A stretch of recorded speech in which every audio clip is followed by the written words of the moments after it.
सभी को नमस्कार जिन्होंने बाद में ज्वाइन किया। आज हम लोग बड़े सौभाग्यशाली हैं, पूरी यात्रा करते आए जपजी की इतनी सुंदर बानी, और आज पौड़ी 38 जपजी की ले रहे हैं। और ये पौड़ी का जपजी में ही नहीं, पूरे गुरु घर की सारी वाणियों में अपना विशेष विशेष स्थान है, क्योंकि इस पौड़ी में गुरु साहब ने जपजी में परमात्मा के लिए परमात्मा को कैसे पा सकते हैं, उनकी प्राप्ति हमें कैसे हो सकती है, इसके लिए हमारा कैसा रहनी होनी चाहिए और कैसी हमारी साधना होनी चाहिए, कैसा हमको रूहानी आध्यात्मिक डिसिप्लिन रखना चाहिए, उसका ही नहीं बल्कि पूरी की पूरी गुरु साहब की जितनी भी आध्यात्मिक सारी की सारी रचनाएं हैं, विचारधाराएं हैं, उन सब का जो कहते हैं ना, हम लोग बचपन में लिखा करते थे कि प्रति लिखो, इसका सार लिखो, तो पूरा का पूरा सार इस पौड़ी में उन्होंने उल्लेख किया है। तो ये बहुत विशेष पौड़ी है, पौड़ी 38। तो पौड़ी 38 है क्या, पहले पौड़ी करते हैं। जत पहारा धीरज सुनियार, अहरण मत वेद हथियार, भौ खला अगन तप ताओ, भांडा भाव अमृत तित ढाल, घड़िए शबद सची टकसाल, जिनको नदर करम तिन कार, नानक नदरी नदर निहाल। बहुत ही सुंदर और अपनी बहुत सी वाणियों की तरह ना, इसमें भी कैसे लिखा है, फॉर्मूले के ढंग से लिखी है।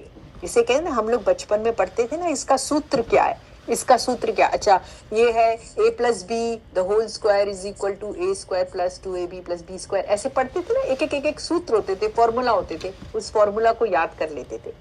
ऋषि मुनि भी ऐसे ही सूत्र रचते जाते थे, और एक सूत्र में, सूत्र तो छोटा सा होता था लेकिन उसमें गहरे गहरे उनके अपने आध्यात्मिक अनुभवों का पूरा सार उस सूत्र में वो लोग रख देते थे। तो इन ऐसे सूत्रों को हम ऐसे फॉर्मूले भी कह सकते हैं कि जिनका भाव समझने के लिए हमको बड़ी लंबी लंबी व्याख्या की जरूरत पड़ती है। अब जैसे ये है, आपने देखा कि जपजी की 28 से लेकर 31 पौड़ी में जब आया था ना कि मुंदा संतोख सरमपत झोली ध्यान की करई विभूत, तो उसमें एक चीज, मुंदा संतोख किस चीज के, कमंडल, वो कान में बाली पहनी है संतोख की, वो अपने आप में पूरी एक व्याख्या है। तो शरमपत झोली, किस चीज की झोली, जो योगीनाथ रखते थे झोलियां, तो कहते हैं भैया शरमपत की झोली रखनी है। तो एक सूत्र, एक वाक्य अपने आप में पूरा का पूरा फॉर्मूला है। जैसे इसी तरह से इस वाले उसमें 38वीं पौड़ी में एक सूत्र की तरह है। जत पहारा धीरज सुनियार, अहरण मत वेद हथियार, ये भौ खला अगन तप ताओ भांडा भाव, ये अपने आप में हर एक जो है वो एक सूत्र है। अब इसको हम कैसे सूत्र है ये समझते हैं। तो गुरु नानक साहब ने ना तुनार के, देखिए अपने समय के टाइम पे संत ऐसे समझाते थे, जो चीज प्रचलित होती थी तो उस समय पर सुनार गहने बनाता होता, तो उसके गहने बनाने का एक तरीका होता था।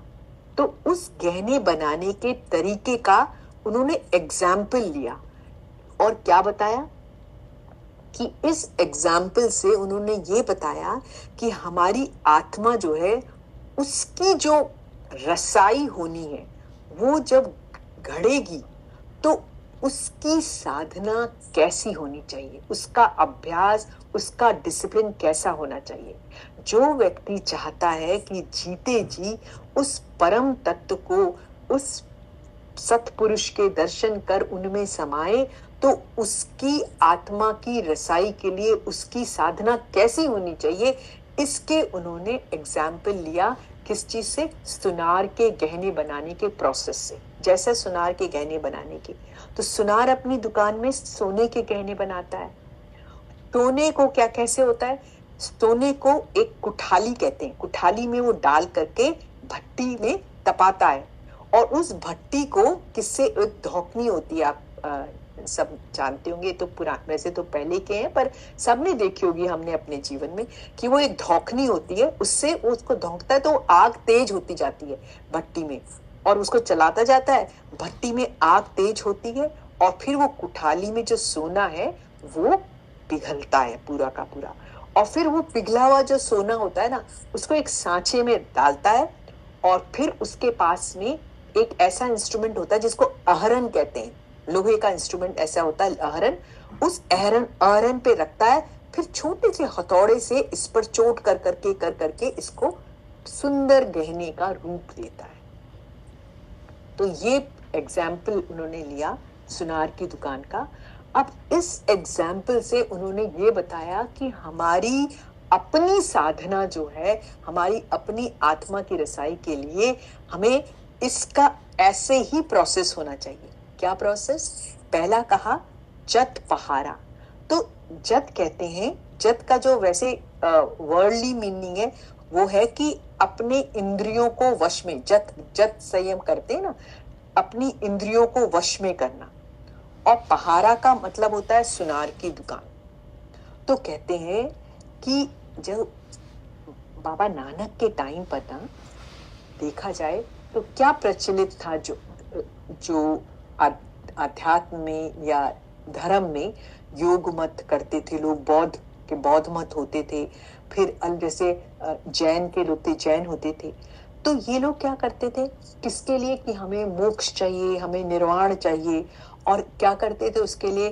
गृहस्थी को त्याग देते थे, वैरागी बन जाते थे, भिक्षुक बन जाते थे, और सन्यासी।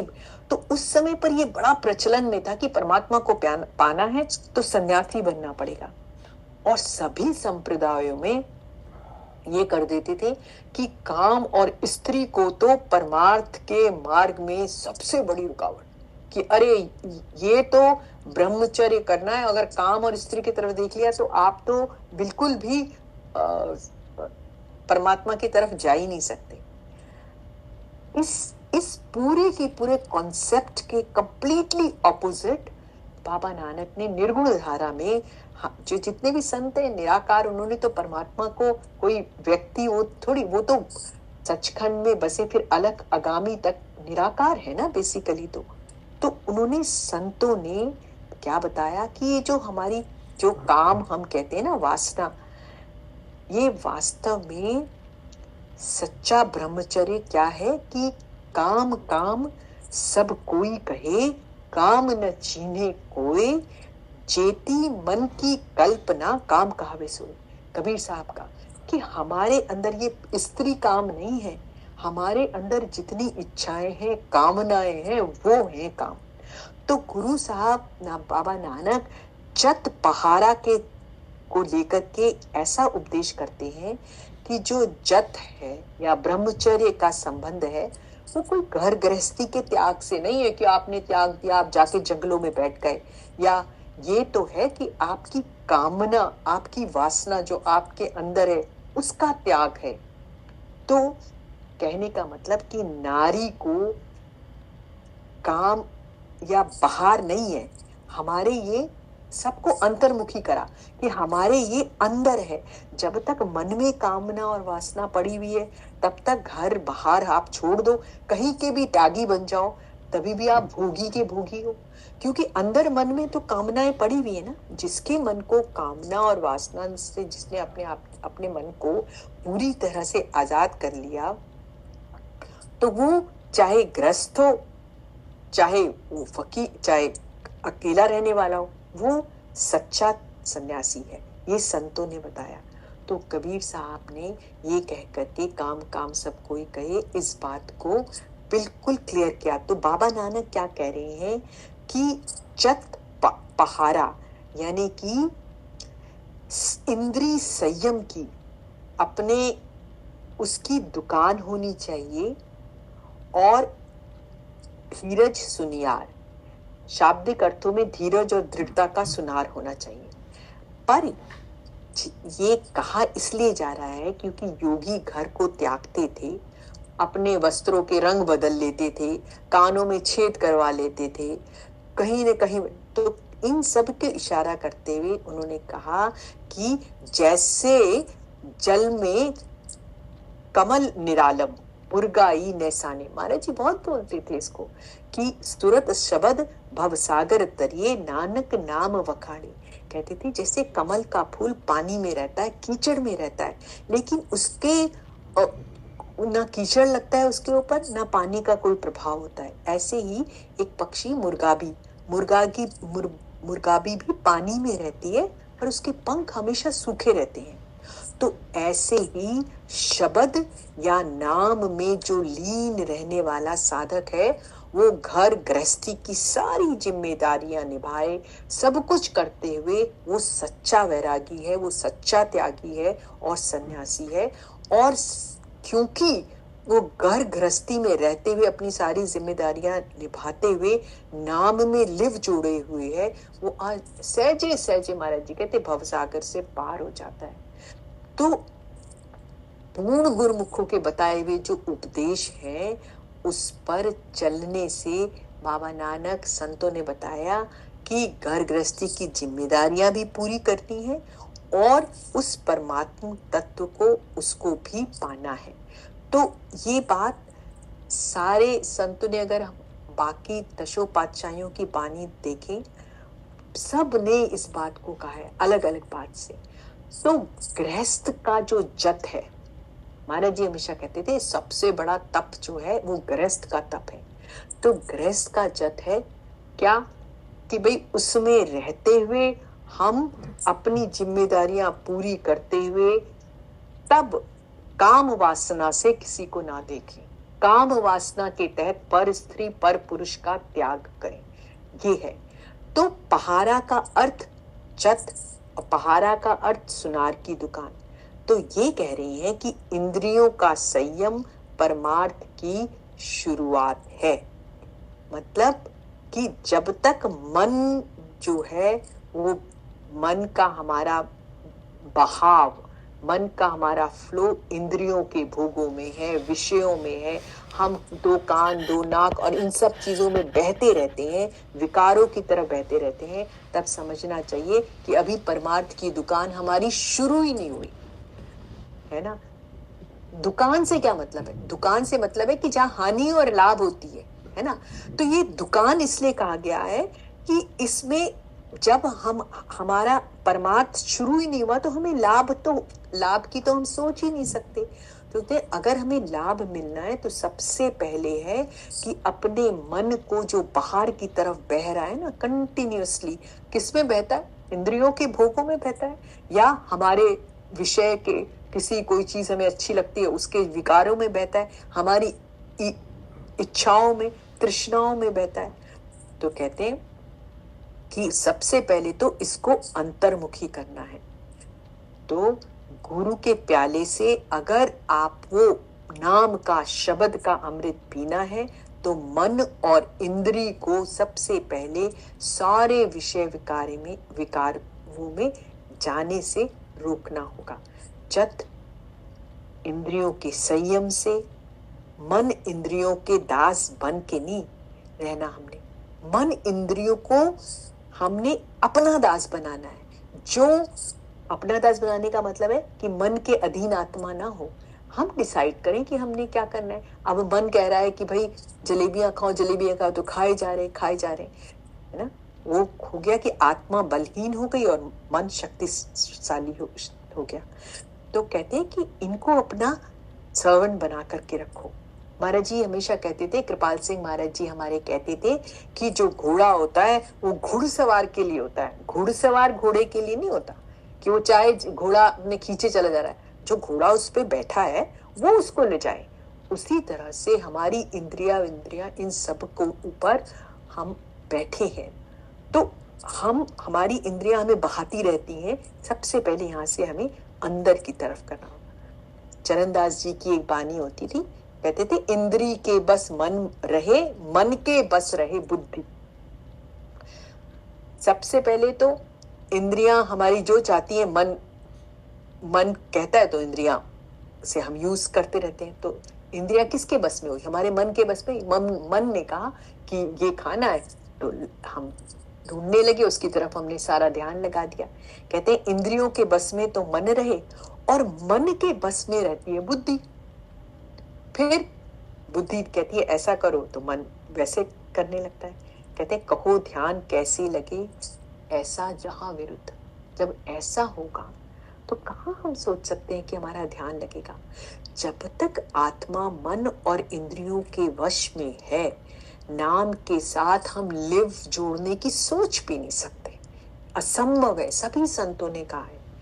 तो रूहानी जो अभ्यास है वो इस पूरे के पूरे खेल को उलटता है। ये जो हम सारा हमारा ध्यान लगाओ, हम सत्संग सुनते हैं, बानी पढ़ते हैं, तो ये जो खेल हमारा है ना, इसको उलटने के लिए आत्मा को बलवान करना। जब आत्मा बलवान होती है तो बुद्धि को पूरा वश में रखती है। और बुद्धि किसको वश में रखता है? बुद्धि मन को वश में रखता है। मन कर रहा है कि ये करने को, बुद्धि कहती है नहीं, एकदम बुद्धि मन को वश में कर लेती है। मन फिर किसको वश में कर लेता है? इंद्रियों को वश में कर लेता है। और इंद्रियां फिर किसको वश में कर लेती है? जो भोग है हमारे, ये भोगना है, वो भोगना है, उनको वश में कर लेती है।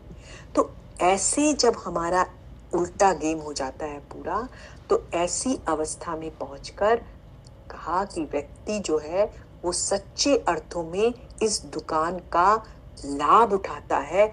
और सच्चे अर्थों में संतों ने कहा ये है वास्तव में इंसान बनना। जब आत्मा मन इंद्रियों के वश में है तो फिर क्या बन जाते हैं? फिर इंसान नहीं बनते, फिर हम शैतान बनते हैं, फिर हैवान बनते हैं। जो हम देख रहे हैं आज दुनिया में, सारी की सारी दुनिया में लोग हैवान बने हुए। क्यों? क्योंकि मन इंद्रियों के पूरी की तरह आत्मा मन इंद्रियों के वश में, जो मन कर रहा है, जो इंद्रियां कर रही है, करे जा रहे हैं। तो जो भी साधक है वो शुरू में इट इज, सब कहते बहुत मुश्किल होता है मन को समझा बुझा कर इंद्रियों के जितने भी विषय विकार हैं उससे रोकना पड़ता है। और बड़ा आप सबने देखा होगा अपने अनुभव से कि शुरू में ध्यान लगाना कितना कठिन लगता है और कितना ज्यादा बेकार का काम लगता है, बोरिंग भी लगता है। लेकिन जैसे जैसे सूरत जागृत होती है, मन और इंद्रियों की जो पकड़ है ढीली पड़ने लगती है। जब ढीली पड़ने लगती है तब आत्मा जो है वो नाम में समाने लगती है। तब आत्मा नाम का रूप होती जाती है और तब मन और इंद्रियां हमेशा के लिए हमारे वश में आ जाती हैं। और फिर अंदर ऐसा निर्मल एक संयम, एक संतोष, एक विवेक जागृत, जो महाराज जी कहते हैं ना आत्मा के गुण, जिनको उन्होंने नवरत्न कहा है, वो सब अपने जागृत होने लगते हैं। और मन और इंद्रियां फिर सपने में भी नहीं सोच, जिनको मेरा साईं रंग दिया कभी ना होए कुरंग। संतों ने कह दिया ना कि जब वो एक बार रंग गया, वो रंग चढ़ गया, वो इतना मजीठा रंग है, फिर वो कभी कुरंग नहीं होती। तो आत्मा फिर जब एक बार वो निर्मल हो जाती है तो फिर वो कभी कुमार्ग पे नहीं जाते ऐसे लोग। तो कहते हैं कि अपने यत्न से मन और इंद्रियों को वश में हम करेंगे, असंभव है। लेकिन जब ये वश में आती हैं गुरु सतगुरु के बताए हुए नाम के लिव लगाने से, तब सूरत अंदर परमात्मा में समाने लगती है और नाम में लीन होने लगती है। तो ये है चत पहारा कि वो संयम, कौन सा संयम, किसकी दुकान, जो संयम अंतर्मुखी करे। ये नहीं कि सारे के सारे बाहर को बह रहे हैं। तो पहला तो उन्होंने ये बताया। ये पूरी रूहानी यात्रा में करना क्या, ये 38वीं पौड़ी अब करने पे है। जो उन्होंने बताना था कि परमात्मा क्या है, परमात्मा को कैसे पाया जाता है, उसके लिए परमात्मा के लिए कौन कौन से कैसे कैसे यत्न है वो कर रहनी, वो सब पीछे की पौड़ियों में हो गए। क्या खंड मंडल ब्रह्मांड, कितने क्या यात्रा है। अब है प्रैक्टिकली हमारे को दिनचर्या में क्या डिसिप्लिन होना चाहिए। तो सबसे पहला जत बहारा बताया, फिर कहा धीरज सुनियार। कहते हैं धीरज जो है, धीरज का क्या होना चाहिए, सुनार। ये सुनार की दुकान का है ना, पहले वाले में तो किसकी दुकान बताई, जत की, इंद्रियों के संयम की तो दुकान होनी चाहिए। फिर सुनार किसका होना चाहिए, धीरज का। मतलब कि रूहानी तरक्की में सबसे ज्यादा जरूरत है धैर्य की। क्योंकि महाराज जी कहते थे कि एक ही दिन में रोम नहीं बन गया, उसको बड़े उससे कहते कि रातों रात थोड़ी कोई रोम शहर बन गया। हम चाहते हैं कि हमने अभी नाम मिला, हमारी झट से तरक्की हो जाए। कहते हैं ये ऐसा नहीं होता। इसकी इतनी बड़ी प्राप्ति को अगर हम चाहते हैं कि हमें हो जाए, तो इसका एक लक्ष्य बना के हमें चलना पड़ता है। और जब जितना बड़ा लक्ष्य, उतना ही लंबा और धैर्यपूर्ण हमको उसके लिए काम करना पड़ता है। तो क्यों ये लंबा है, क्योंकि युगों युगों से हमारी आत्मा बिछड़ी हुई है। और इस आत्मा ने कितनी कितनी कितनी योनियों में जन्म लिया, जन्म मरण करते करते बिछड़ी अब जाकर के मनुष्य जन्म में हम चाहते हैं कि हम परमात्मा से मिल जाएं। तो इतने जन्मों की बिछड़ी आत्मा को जो हमेशा बाहर की तरफ गई है, उसको अंतर्मुखी करना नेचुरली, कुदरती तौर पर, इसके लिए बहुत धैर्य की जरूरत है। सब संतों ने कहा है, ये नहीं कि हमें फील होता है हमारा नहीं हो रहा, हमसे नहीं हो रहा। कहते हैं वो धैर्य का सुनार होना चाहिए। तो किसी के लिए भी सफल होने के लिए अगर वो उतावला हो रहा है, तो महाराज जी कहते फिर वो उतावला होने में क्या होता है, पहले तो खूब काम करता है, फिर वो हिम्मत हार जाता है, क्योंकि उतावलापन तो बड़ी जल्दी खत्म हो जाता है। पर जब धैर्य से हम धीरज धर के उस काम को करते जाते हैं, तब वो काम वास्तव में हमारा बनने लगता है। संसार में भी यही होता था। महाराज जी तो बड़े सुंदर ढंग से कहते थे कि बोझ लेकर के ट्रेन के ऊपर चढ़े हो, तो अपने सिर पे बोझ है, उस सिर पे बोझ रख करके ही ट्रेन के अंदर रहो। अरे बोझ तो उठा करके नीचे रख दो, तब तो आप नहीं चल सकते। कहते इसी तरह से अगर हम सारा बोझ ले करके तेज दौड़ने की कोशिश करें, तो नहीं हो सकता। कौन सा बोझ है हमारे ऊपर, जीवात्मा के ऊपर किसका बोझ है, अनंत अनंत अनंत जन्मों के अनगिनत कर्मों का भारी बोझ रख करके हम यहाँ पर हैं। तो अब हमारी तरक्की, ऐसा तो हो नहीं सकता कि इतने बोझ के साथ हम दौड़ लेंगे और हम बैठ गए। अब ये धीरे धीरे वो बोझ उतरेगा, उसके लिए धैर्य की जरूरत है। शुरू में तो बहुत धैर्य चाहिए होता है, क्योंकि शुरू में क्या होता है, आत्मा की रसाई होती नहीं है, हमें पता भी नहीं होता है। हम अगर गुरु से प्रेम हो जाए तब तो बहुत ही सुंदर बात हो जाती है, लेकिन गुरु से प्रेम भी होते होता है। प्रेम भी कोई आसान चीज थोड़ी है, प्रेम निर्मल हृदय में होता है। हम आते हैं कपट चतुराई चलाकियां लेकर के, कैसे प्रेम हो जाएगा हमें? हमारा तो मन ढूंढ रहा कि हमें इसमें क्या मिल रहा। हमारी तो चतुराई की, वो कहते हैं ना, व्यापारिक बुद्धि है, व्यापार करने आते हैं कि भाई मुझे क्या मिल रहा, मैं आ रही अपना घर छोड़कर आ रही, मुझे क्या मिल रहा, ये सोचते हैं ना। तो वो कपट चतुराई कहाँ प्रेम, धीरे धीरे धीरे प्रेम होता है। तो इन सब में बहुत धैर्य की जरूरत होती है। तो साधक मन को शुरू में तो संसार से हटा करके परमात्मा की ओर, केवल गुरु के घर की ओर लगाना, यही एक कार्य होता है। फिर वो कार्य भोगो रस जितने भी हम लगे हुए हैं, उससे जो हमको मिलता था कि हम यहाँ जाते थे, ये करते थे, अपने जॉब में रहते थे, वो जहां से वो रस मिलता था, फिर जब वो गुरु से प्रेम और गुरु के शब्द से लिव लगने लगती है, अंतर्मुखी रस की अंदर आने लगता है, तब फिर वो छूटता है। और फिर धीरे धीरे ऐसे तो संघर्ष की एक पूरी की पूरी अवस्था होती है।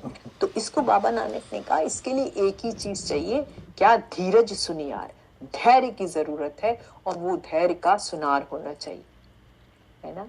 तो अलग अलग ढंग से संतों ने इस बात को, क्योंकि जब हम अभ्यास करते हैं ना, आप सबने देखा होगा, कई उतार चढ़ाव आते हैं। कभी कभी तो लगता है कि बड़ी अच्छा हो रहा है, और फिर एकदम से पता नहीं क्या होता है कि एकदम सारा खत्म, जीरो।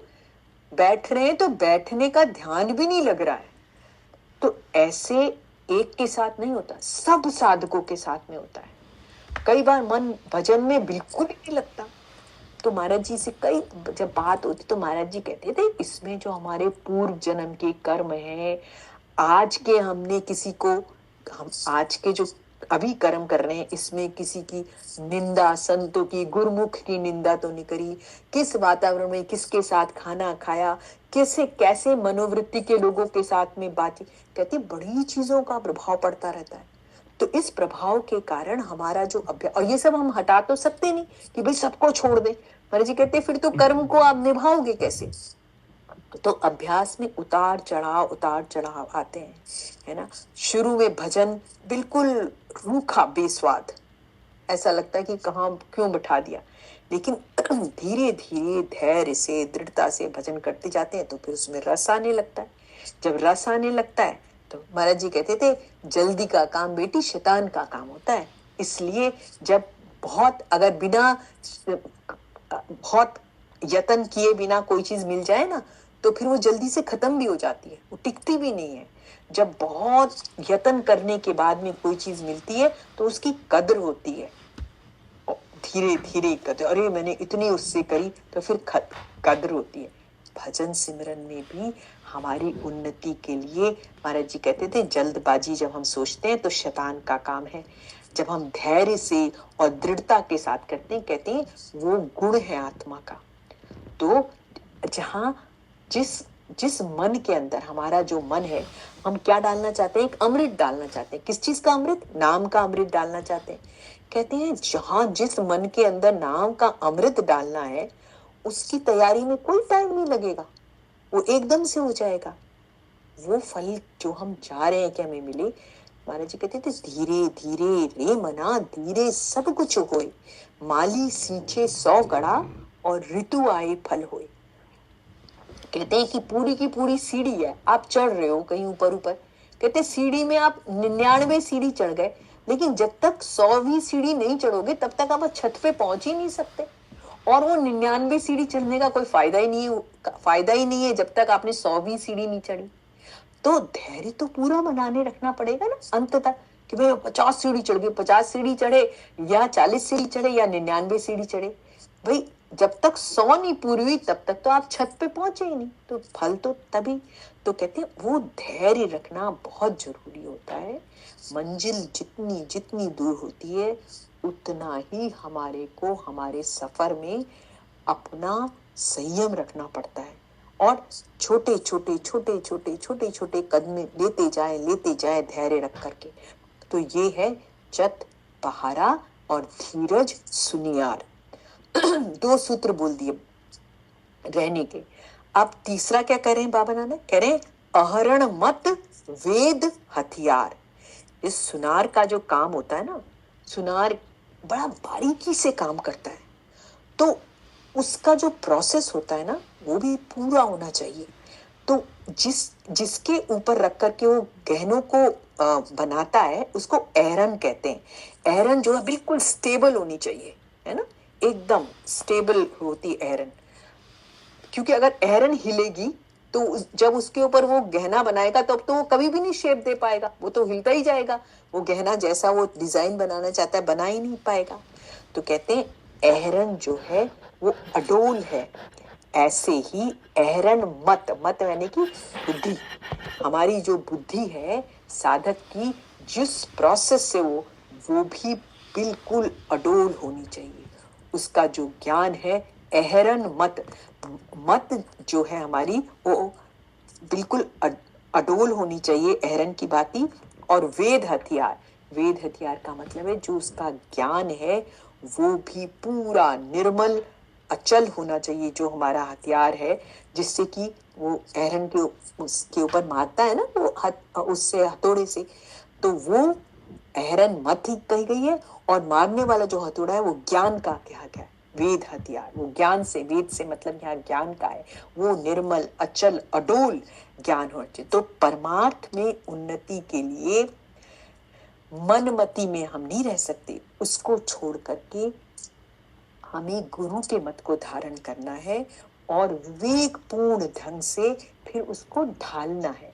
कैसे? उस मति से जो बिल्कुल अडोल मति है और ज्ञान से। तो क्यों ज्ञान? क्योंकि जो सारा का सारा संसार है ना, वो किसमें जी रहा है? मनमत में जी रहा है। और मनमत हम सबको पता है, मनमत क्या है? दुर्मति है, अग्नि है। वो तो कभी आपको किसी एक चीज के भोगों में, कभी दूसरी चीज के भोगों में, और ये भोग करते करते मन तो कभी पूरा होता ही नहीं। तो सारा संसार इसमें जल रहा है। महाराज जी कहते थे जैसे हमारे अंदर में चक्र है ना, तो इनका जो कमल है वो उल्टा हो रखा नीचे की तरफ। तो मन के मत को अभी क्या करना है? ऊपर को, जिसे कहते हैं उधरमुखी, उस एनर्जी को, उस चेतनता को ऊपर की तरफ जाना है। तो नीचे की बहाव होने की बजाय उसका बहाव ऊपर की तरफ हो। तो ऐसे भाग्यशाली जीव हम जैसे, जो महाराज जी के, जिनको सत्पुरुष पूरे मिले, उन्होंने उस हम लोगों को अग्नि सागर में से, संतों के लिए कहा गया है ना, संत न होते जगत में जल मरता संसार। तो ये किस लिए? कि संसार में सारे जल मर रहे हैं, ईर्ष्या, तृष्णा, आग में, दुर्मति में। तो संत के जब हम संपर्क में आते हैं, उनके दीक्षित होते हैं, उनसे उनके शरण में आते हैं, तो वो हमारे सारे वो ऊपर की तरफ कर देते हैं, हमें अधोमुखी से उधरमुखी बना देते हैं। और ये है हमारा, जिसको बाबा नानक कहने की कोशिश कर रहे हैं, अहरण मत और वेद हथियार। जैसे कि 38-28वीं पौड़ी में आया था ना, जुगत डंडा प्रतीत। जुगत डंडा प्रतीत में क्या कहा था?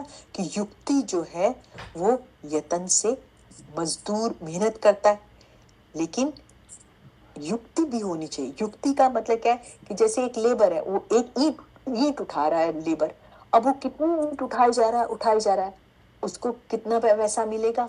एक लिमिटेड अमाउंट। लेकिन मिस्त्री है जो उसमें सुंदर ढंग से मिस्त्री का काम कर रहा है, वो भी सारा दिन करता है, वो भी सारा दिन करता है, मिस्त्री की तनख्वाह बहुत ज्यादा होती है, क्योंकि उसको एक युक्ति आती है।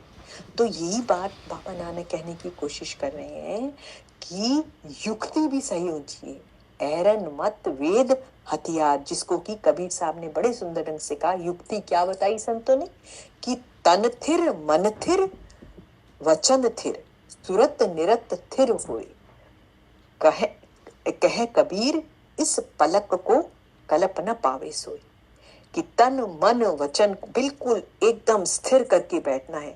आत्मा के शब्द धुन को सुनने के लिए, उस शक्ति को, सूरत को, शब्द के प्रकाश को देखने के लिए बिल्कुल स्थिर होकर के बैठना है।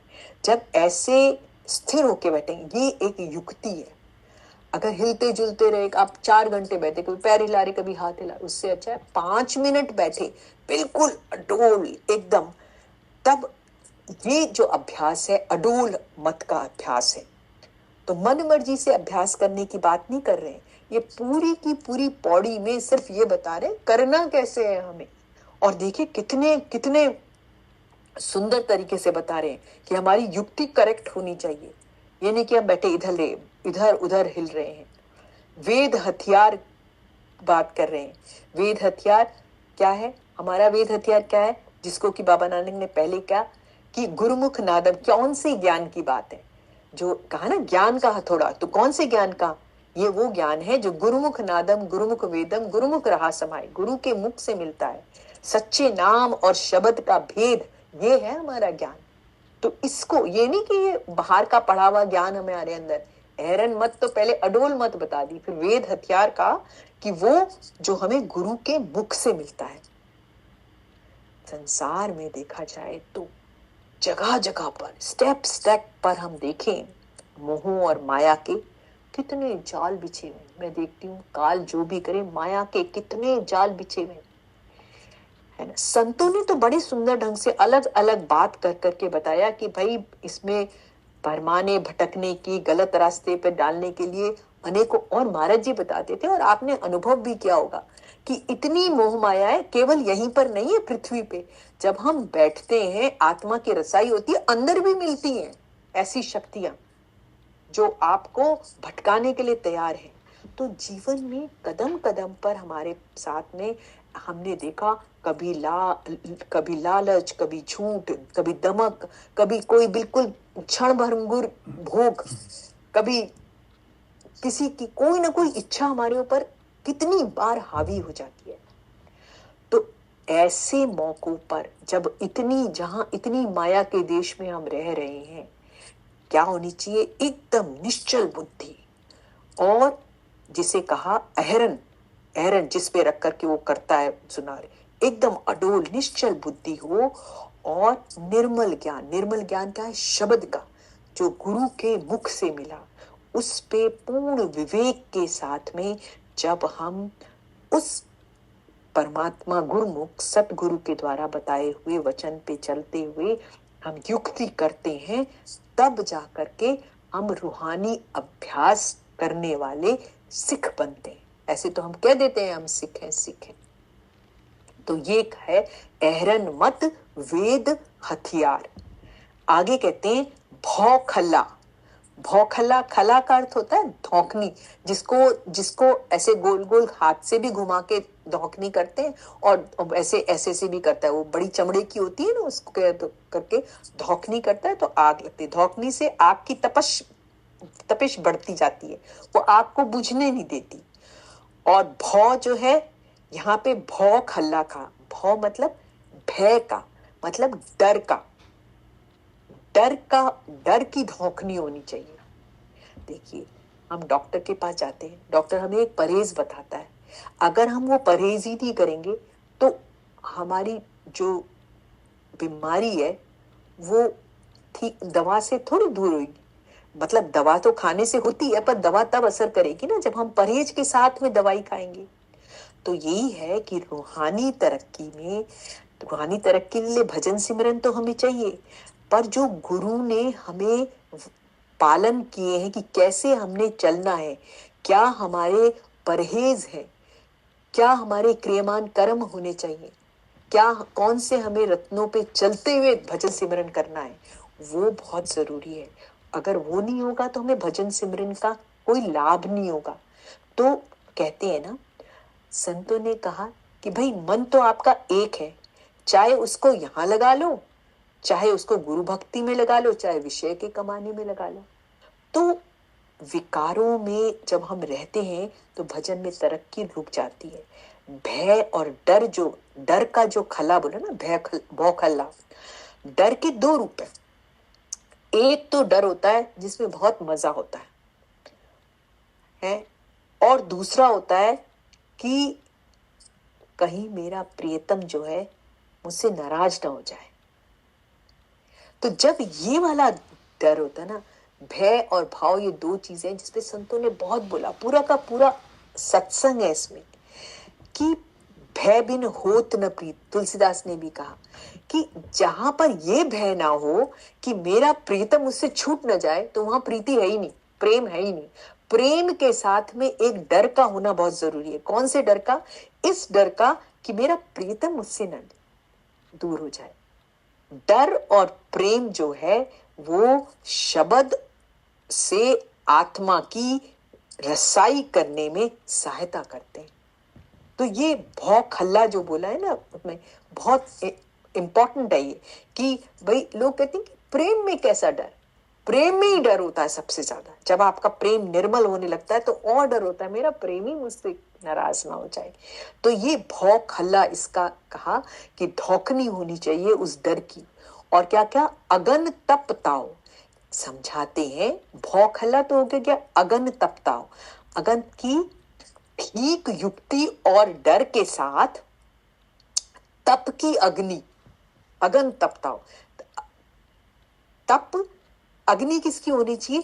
तप की अग्नि। मतलब कि अगर हम सक्सेस चाहते हैं तो हमको एक डिसिप्लिन रखना पड़ेगा, एक अपने साथ में कि भाई मैंने ये करना। जैसे महाराज जी कहते हैं तो अमृत वेला उठना है, संतों ने वचन कर दी, अमृत वेला मैंने उठना ही है, काम करना ही है।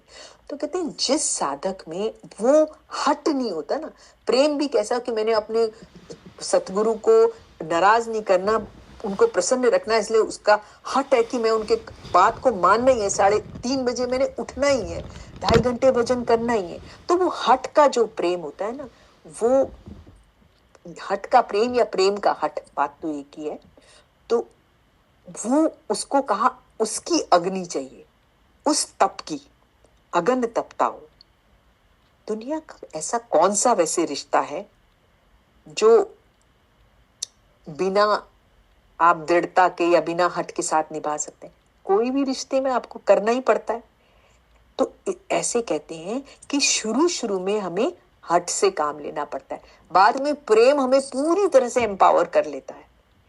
फिर जैसे महाराज जी बहुत प्यार से समझाते थे कि छोटे छोटे बच्चे होते हैं, उनको स्कूल भेजते हैं हम लोग। शुरू में हम उन बच्चे जाना चाहते हैं, कोई स्कूल रोते हैं, उनकी मर्जी के अगेंस्ट हम उनको स्कूल भेजते हैं, लेकिन जाते जाते कितना उन्हें आनंद आने लगता है कि फिर वो स्कूल जाना उनके लिए, वो भेजना, स्कूल भेजना एक काम ही नहीं रह जाता है ना। तो इसी तरह से हम लोगों में भी कितनी सारी की चीजें होती हैं। कैसा भोजन करना, ये तो बहुत छोटी चीजें हैं।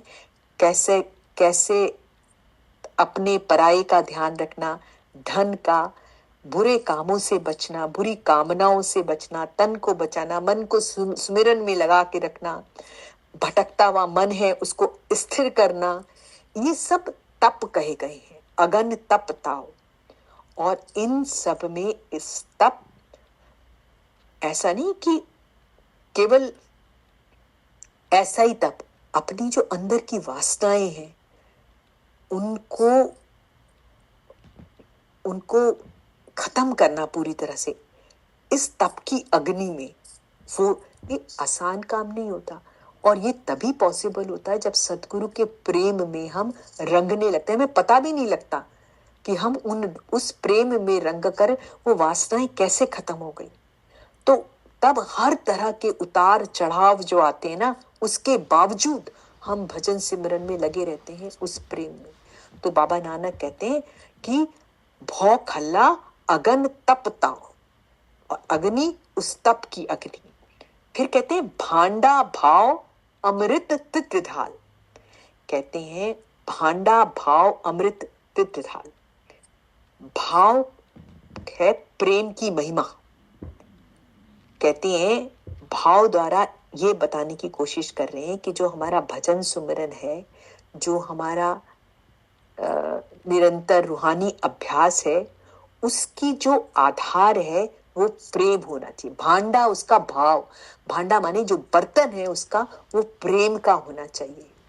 उस प्रेम के बर्तन में हमारा रूहानी अभ्यास होना चाहिए। और अमृत तित ढाल, और नाम की कमाई प्रेम, लगन और उत्साह के साथ हमें करनी चाहिए।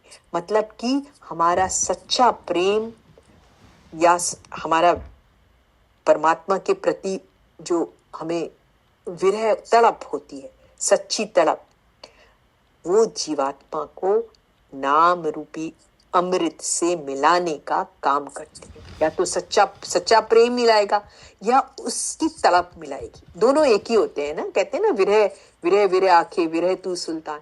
तो प्रेम जिसको होगा उसी को विरह भी उठती है। ऐसा नहीं होता कि प्रेम नहीं होने से।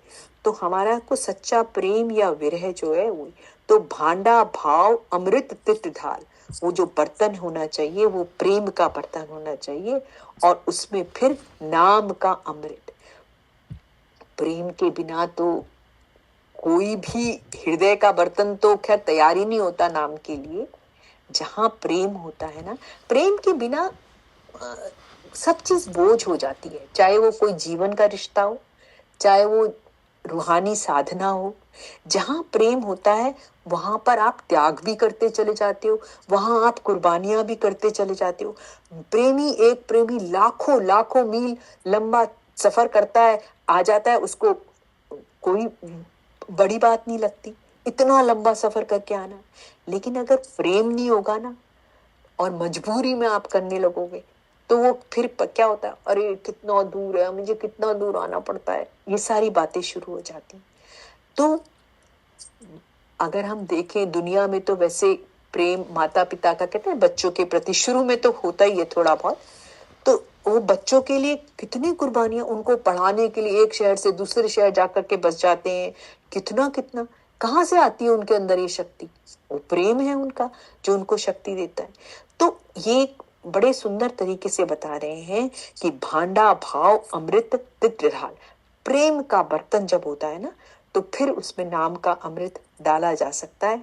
तब हम आप उसको, वैसे तो रूहानी अभ्यास में नहीं, सारे के सारे रिलीजन्स में प्रेम को सबसे ऊंचा माना है। आप किसी भी रिलीजन में देख लीजिए, प्रेम को सबसे ऊपर मानते हैं। कहते हैं प्रेम से वैराग होता है, प्रेम से त्याग होता है, लेकिन प्रेम भक्ति कितनी कठिन है। और वो प्रेम भक्ति होती तो सहजे सहजे ही होती है, सतगुरु के अपने सतगुरु की सबसे बड़ा प्रसाद है। जिस दिल में प्रेम जागृत होता है, महाराज जी कहते थे वहां पे आप उस दिल में आप परमात्मा को देख सकते हैं, परमात्मा की मूर्त दिखनी। प्रेम प्रीत के बसे भगवाना, प्रेम में जहां होता है वो प्रभु को भी अपने वश में कर लेते हैं। गीता में बड़ी सुंदर सुंदर इसमें कृष्ण जी की बहुत सी साखियां हैं कि प्रेम में तो उनको भक्त भी बांध लेते हैं। तो ये जो बोला है ना कि प्रेम और विरह, ये भांडा भाव अमृत तित ढाल, सच्चा प्रेम या सच्ची विरह। फरीद साहब का है, विरह विरह आखिए विरह तू सुल्तान, फरीदा जिस तन विरह न उपजे सो तन जान मसान। वो शमशान के समान वो तन कहा गया है जहां पे विरह ही नहीं है किसी के प्रति। मतलब जिस हृदय में विरह की तड़प नहीं है, विरह की तड़प किस हृदय में होगी? जिसने प्रेम किया है। जिसने प्रेम ही नहीं किया उसको तो कहा किया ये तो चलती फिरती लाश कही है संतों ने। प्रेम के बिना हर करनी व्रत। तो आप देखो एक छोटी सी पौड़ी में बाबा नानक ने सारे जितने सत्संग संतों ने अपने जीवन भर किए वो सारे सत्संग इसमें हो जाएंगे। ये एक पौड़ी कई कई दिनों तक सत्संग हो सकता है, क्योंकि धीरज का सत्संग, प्रेम का सत्संग, कैसा भांडा रहमी का सत्संग, ये सब छोटे छोटे से सूत्र दिए हैं और उन सूत्रों के हिसाब से बताया है कि कैसे जीवन को जीना है। अमृत तित ढाल है ना, तो भांडा भाव अमृत तित ढाल, सुनार कुठाली में सोना डालता है ना, उसी और एक ही एग्जाम्पल से, तो प्रेम के बर्तन में अमृत रूपी पदार्थ को डालो। वो प्रेम का बर्तन है, भांडा भाव प्रेम का बर्तन, और फिर अमृत रूपी पदार्थ नाम का, वो उसके अंदर डालो। प्रभु का नाम सच्चा अमृत है हमारे लिए। तो जब हम उस अमृत को डालते हैं तब जाकर के वो हम इस मार्ग पर आगे चलते हैं। आगे कहते हैं घड़िए सबद सची टकसाल। तो घड़िए सबद सची टकसाल, अब जत बता दिया उन्होंने, धीरज बता दिया उन्होंने, मति बता दी एहरन जैसी, फिर वेद बता दिया कि ज्ञान, फिर बता दिया कि तप कैसा होना चाहिए, अग्नि, तप की अग्नि, फिर भव बता दिया डर, फिर भाव बता दिया प्रेम का। ये सब आत्मा की घाड़त के लिए, आत्मा की रसाई का, उसकी तैयारी का सामान है ये सब। तो अब इनको घाड़त घड़ने की असली चीज क्या है? शब्द। घड़िए शब्द सची टकसाल। जैसे टकसाल होती है जिसमें कि टकसाल होती है ना जहां पर मोहर बनाई जाती है, तो टकसाल में जो मोहर को पास करके उस पर निशान लगा दिया जाता है, तो वो उसी तरह से यहाँ कह रहे हैं कि इन सब के साथ जब घड़ने वाली शक्ति शब्द की मोहर लग जाती है तब आत्मा निर्मल बलवान होती है, और तब जाकर के वो परमात्मा के दरबार में पहुंचकर परमात्मा से एक में एक होने की क्षमता रखती है। नहीं तो वो परमात्मा से एक में एक नहीं। तो ये ऐसी टकसाल बताई है बाबा नानक ने कि घाड़त घड़िए शब्द सची टकसाल। आत्मा की जो घड़ाई है वो इस सारी ऊपर जो चीजें बताई कि जत, धीरज, मत, वेद, तप, डर, भाव, प्रेम, ये घड़ने की तैयारी है और घड़ने वाली शक्ति है शब्द। उसका निशान लगा करके फिर आत्मा निर्बल होती है और फिर चलती है। अब देखिए पहली पौड़ी में कहा था ना हुक्म रजाई चलना, तो प्रभु को पाने के लिए क्या कहा था कि सबसे बड़ा साधन हुक्म की पहचान है। अब लास्ट में क्या था, घड़िए शब्द सची टकसाल, उसी को पूरा कर रहे हैं कि उसकी हुक्म चलने से आत्मा शब्द को नाम में लीन हो जाती है और शब्द या नाम जिसका भी मानो अमृत जो है वो आत्मा के अंदर से, जीवात्मा के अंदर से उसकी सारी हौमें मैंपन को दूर कर देता है और परमात्मा के मिलने के काबिल बनाता है। तो ये है घड़िए शब्द सची टकसाल, जिनको नदरी करम तिनकार, नानक नदरी नदर निहाल। कहते हैं जिनके ऊपर कितनी चीजें बता दी उन्होंने। कहते हैं ये सारी की जो चीजें बताई, जत धीरज मत वेद भय तप था भाव शब्द, ये सब जरूरी है, लेकिन फिर क्या कह दिया, सफल जिनको नदर करे तिनका, सफलता किससे मिलेगी, परमात्मा की दया और मेहर से, जिसपे उसकी नदरी करने वाला, नदर मेहर करने वाला, जिसपे वो दया मेहर करेगा उसे ही कुछ मिलता है। जितनी अभ्यास साधना यतन हम कर लें, पर साधना में सफलता हमें तब मिलती है जब हमें परमात्मा की दया और मेहर मिलती है। उसकी शुरुआत, उसका बीज, उसका अंत, सब कुछ परमात्मा की मेहर है। तो क्या हो गया, पूरी की पूरी बात बता करके कि सारी की सारी परमार्थी उन्नति में, परमात्मा की प्राप्ति में फॉर्मूला आप कुछ भी बना लो, हम अपने कितने भी यत्न कर लें, कितनी निर्मल रहनी, निर्मल बुद्धि भक्ति कर लें, कमाई कर लें, पर अंत में परमात्मा की दया और मेहर से ही परमात्मा के दर्शन, परमात्मा को पाया जा सकता है। नानक नदरी नदर निहाल, वो जो परमात्मा है वो परम दयाल है, उसकी दया हमेशा से आती रही है और दया उसी की रहमत तो है ये सारी की सारी सृष्टि, उसकी दया कभी रुकती नहीं है। और रहमत एक के ऊपर नहीं हो रही, सबके ऊपर हो रही। तो सचखंड से परमात्मा की दया की रहमत की किरणें सबके ऊपर फैल रही है। नानक नदरी नदर निहाल, तो वो परमात्मा जो दयालु है, वो दया की मूर्ति है, उसकी दया कभी रुकती नहीं, वो दया करने वाला है। हम उसकी रहमत का सहारा लेकर के जल्दी से जल्दी अपना काम शुरू कर दें, और जितनी जल्दी हम अपना काम करेंगे, स्वार्थ और परमात्मा जी कहते थे दोनों के दोनों लोकों में सफलता करने का एक ही चीज है, वो क्या है, करनी, पुरुषार्थ। जब हम पुरुषार्थ करते हैं तब हमारी रहनी और करनी बनती जाती है और हम जाकर के परमार्थी बनने और परमार्थी हो जाने की क्षमता रखते हैं। कितनी सुंदर ये पौड़ी है। अभी ये पौड़ी तो समय होते होते खत्म की, लेकिन ये पौड़ी बहुत, हर चीज एक एक फॉर्मूला बाबा नानक ने बड़े सुंदर तरीके से बता करके बताया कि अंत में उसकी दया और मेहर। तो इसके साथ ही ये 38वीं पौड़ी जपजी की आज समाप्त होती है। अब श्लोक हम अगली बार लेंगे, और संतों से, सभी संतों से इतनी सुंदर बानियां हमें बख्शी हुई है, महाराज जी से, जिनके प्रकाश मास में ये 38 पौड़ी पर हम पहुंचे। हम विनम्र प्रार्थना करते हैं कि हमको वो क्षमता दें कि हम इस पे चल सकें और उन जैसा वो हमें चाहते हैं वो हम वैसा कर सकें। इसके साथ ही आज का सत्संग समाप्त करते हैं। गुरु कृपा से अगली श्लोक अगले बुधवार को करेंगे। आज का शब्द, साधना जी आपका बहुत बहुत धन्यवाद। शब्द कौन लेंगे? आज शब्द ले लीजिए।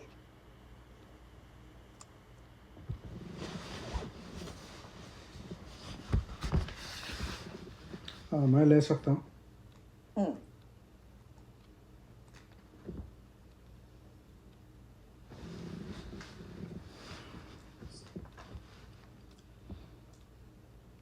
तेरी भगत न छोड़ूं भाव लोग हंसें, तेरी भगत न छोड़ूं भाव लोग हंसें।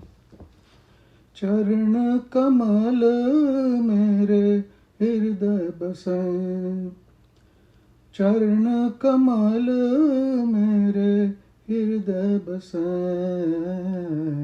तेरी भगत न छोड़ूं भाव लोग हंसें, तेरी भगत न छोड़ूं भाव लोग हंसें।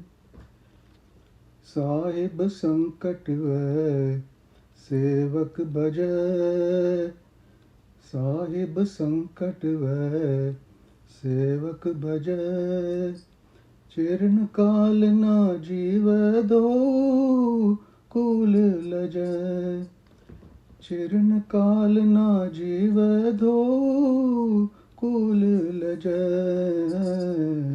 तेरी भगत न छोड़ूं भाव लोग हंसें, तेरी भगत न छोड़ूं भाव लोग हंसें।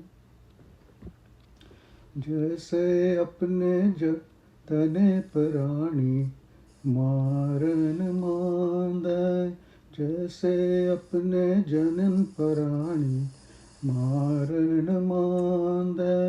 तैसे संत जना राम नाम ना शादै, तैसे संत जना राम नाम ना शादै। तेरी भगत न छोड़ूं भाव लोग हंसें, तेरी भगत न छोड़ूं भाव लोग हंसें। चरण कमल मेरे हृदय बसें, चरण कमल मेरे हृदय बसें। तेरी भगत न छोड़ूं भाव लोग हंसें। गंगा गया गोदावरी संसार के कामा, गंगा गया गोदावरी संसार के कामा। नारायण सो प्रसन्न हुए ता सेवक नामा, नारायण सो प्रसन्न हुए था सेवक नामा। तेरी भगत न छोड़ूं भाव लोग हंसें, तेरी भगत न छोड़ूं भाव लोग हंसें। चरण कमल मेरे हृदय बसें, चरण कमल मेरे हृदय बसें। तेरी भगत न छोड़ूं भाव लोग हंसें। Thank you ji. Thank you ji, आपका भी। आज का सत्संग फिर यही समाप्त करते हैं। अगली बार हम लोग श्लोक लेंगे और आप अगर जपजी में से, क्योंकि अगली बार हो सकता है कि अंतिम सत्संग जपजी पर हो, पर उसके बाद भी हम देख लेंगे। अगर कोई क्वेश्चंस होगा या जपजी पर कोई चर्चा कोई और कोई करना चाहता होगा तो हम उसको ले लेंगे। पर अगर कोई क्वेश्चंस वगैरह होंगे तो आप व्हाट्सएप पे भी मुझको भेज सकते हैं पहले से, ताकि हम उसको ले सकें फिर। और उसके साथ ही और कोई सजेशन देना हो तो आप दे सकते हैं। अगले बुधवार गुरु कृपा से हम सब फिर मिलेंगे।